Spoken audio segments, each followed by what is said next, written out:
Hello friends and welcome back to the channel. In this episode, we'll talk about bread storage. A few of you requested this video, so here it is. So when it comes to storage, the first thing you need to think about, what kind of bread is it? The bread made with a pre-ferment will last quite a long time. A basic dough like this will go stale quite quickly. Croissants filled with butter may stay soft for longer. Flatbreads, they need covering up right away to stay pliable, so pop on your favorite tea towel and they'll stay soft. Cheese-filled breads like these, they'll stay soft for a while, but they're best eaten warm. Ciabattas, they're already crusty, so as time goes on, they'll only get crustier.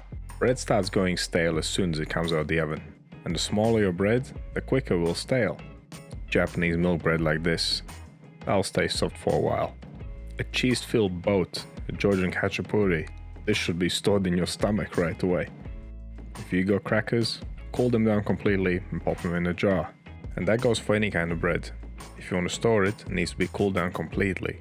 Now rye bread's definitely bread that will stay fresh for a long time. So all things considered, here's a couple examples. I have a sandwich loaf. It's nice and soft now, but it's not going to stay like that for a long time. So I can wrap this up in cling film. If it's warm, it'll start sweating, it'll get moldy real quick, so make sure it's completely cooled down. So that's one way of storing your bread. But let's say you don't want to use cling film. It would be a bit more eco-friendly if you use a Tupperware box with lid. An airtight container will work perfectly for most breads. Or maybe you got too much and you want to freeze it. So now what? What you can do when you want to freeze it, you can slice the bread beforehand, then put it in a sealed box and freeze it. This way, you can just pull out portions out of the freezer and pop it in a toaster. It comes out really nice like that. But when it comes to storing any bread, the main things to remember are the size of the bread. The smaller it is, the quicker it will go stale.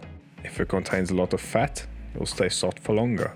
Sourdough breads and breads made with pre-ferment will last the longest because of the acidity in them. Flatbreads should be wrapped up right away. And if you want to freeze bread, slice it beforehand. Because it would be quite difficult to slice off a piece of frozen loaf, right? Here's another example. If I have sweet buns like these, they're quite small, they're not going to last long. So what I like to do is just cover them up with a tea towel. Make sure you use the funkiest tea towel you got. That'll ensure your buns will stay fresh. And here's a sourdough bread. It's been fermented for a long time, it's nice and acidic, and I want it to stay crusty. If I wrap this up in cling film, it's not going to have that crust anymore. So my preferred storage method for bread like this is a good old bread bin. Just chuck it in there and leave it. It will stay crusty, it will stay fresh.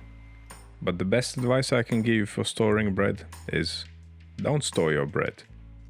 Bake smaller batches. Bake more often. You should enjoy it whilst it's fresh. So if you bake smaller batches, you'll always get the pleasure of eating fresh bread and get the fun of baking it. The best storage place for your bread is inside your belly.